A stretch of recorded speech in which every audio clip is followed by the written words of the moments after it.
ईसाई हो, सब बराबर। मगर आज वो हिंदुस्तान नहीं रहा। और ईमानदारी से कहता हूं, अगर ये वापस आए तो हिंदुस्तान का नाम मिल जाएगा। हम लोग किसी गिनती में नहीं आएंगे, जैसे विकास साहब ने भी कहा कोई इलेक्शन नहीं आएगा, खत्म हो जाएगा। आज लड़ाई इसकी है। आज लड़ाई नहीं है कि मेरी सड़क बनेगी या नहीं बनेगी, मेरा पानी आएगा या नहीं बनेगा, वो इलेक्शन आएगा अगस्त के बाद। आज इलेक्शन है कि भारत बचेगा, हिंदुस्तान बचेगा या नहीं बचेगा। हम लोग इज्जत से चल सकेंगे या नहीं चल सकेंगे? क्या मैं टोपी पहन के चल सकूंगा दिल्ली में या नहीं चल सकूंगा? ये सवाल। हम अपने झगड़ों में लगे रहे, हम अपनी पाँव काट। क्या मेरा बच्चा जो है या आपका बच्चा जो है वो इज्जत से चल सकेगा, वो इज्जत से पढ़ सकेगा, उसके बाद सुबह नौकरी आएगी या नहीं आएगी? चला करूँ। मुझे याद है जब 96 में मैं वापस आया, अल्लाह ताला शफी साहब बीमार हैं, अल्लाह ताला दुआ कीजिएगा, अल्लाह ताला उनको शफा दे। तो मैं हेलीकॉप्टर से यहाँ से गुजरता था, आपके स्कूल बंद थे क्योंकि उस्ताद राजौरी का था, वो आपके पहाड़ों बनी जा सकता है, कोई डर था कि गोली न मार दे कोई, तो स्कूल बंद थे।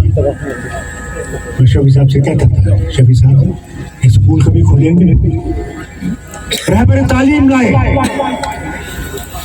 हमने ये नहीं देखा ये नेशनल कॉन्फ्रेंस का, ये कांग्रेस का, या किसका है।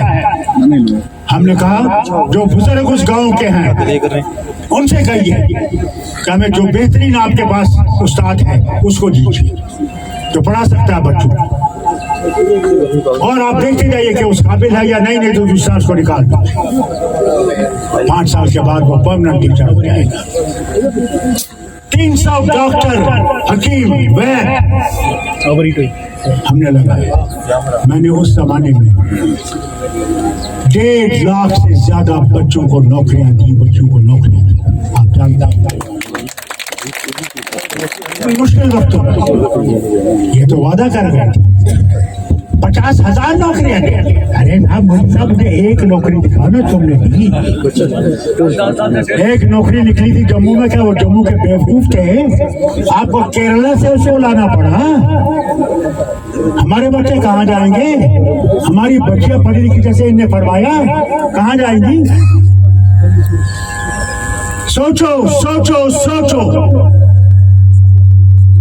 खबरदार उस दिन जिस दिन आपका वोट होगा कि आप घर में बैठे, अगर वक्त आएगा जाने का तो अल्लाह से कहिए अल्लाह मुझे मौका दे के मैं अपना वोट डालूं। ये वोट आपको आसानी से नहीं मिला है, ये कुर्बानियों से आपको ये वोट मिला। ये वोट खत्म हो जाएगा अगर ये फिर से अल्लाह करे कि वो हुकूमत नहीं आए दिल्ली में, क्योंकि मैं आपने एक बार वादा कर रहा हूँ जब अगली डील मॉनिटरिंग तो होगा, डिमार्केशन होगी रियासत की, करेंगे ये। हम लोग कश्मीर किसी की यहाँ नहीं लाएंगे, हम राजौरी पुंछ के लिए अलग एक पार्लियामेंट की सीट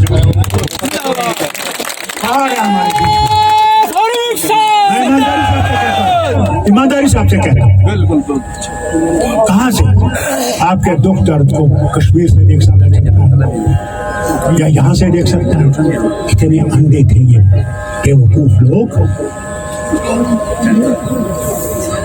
इन्होंने इधर से तोड़ के उधर जोड़ दिया, उधर तोड़ के इधर जोड़ दिया, सिर्फ इसलिए कि ये सीट जीतेंगे हमारी लड़ाई से। आज हमने इनको दिखाना है हम में कोई लड़ाई नहीं है, हमारी लड़ाई आपके साथ है। आप हमारे दुश्मन हैं, आप हमारे दुश्मन रहे हैं और आप हमारे दुश्मन रहेंगे। तैयार रहिए। उस दिन याद रखेगा, 2 बातें मैं जरूर कहूँगा सिर्फ। उस दिन याद रखेगा ये मशीन जो है ये चोर मशीन है। ईमानदारी से मैं तब कहते हैं चोर मशीन है। जब आप उस बूथ में जाएंगे, जैसे विकास साहब गए, पहले इनसे कार्ड देखा गया, फिर इनको एक आदमी ने मील लगाई जिसके पास इसका बटन होता है मशीन का, फिर ये जाते हैं पीछे, वहां पे लाइट होती है, याद रखिएगा, वहां पे लाइट होती है, याद रखिएगा। और जब आप बटन दबाएं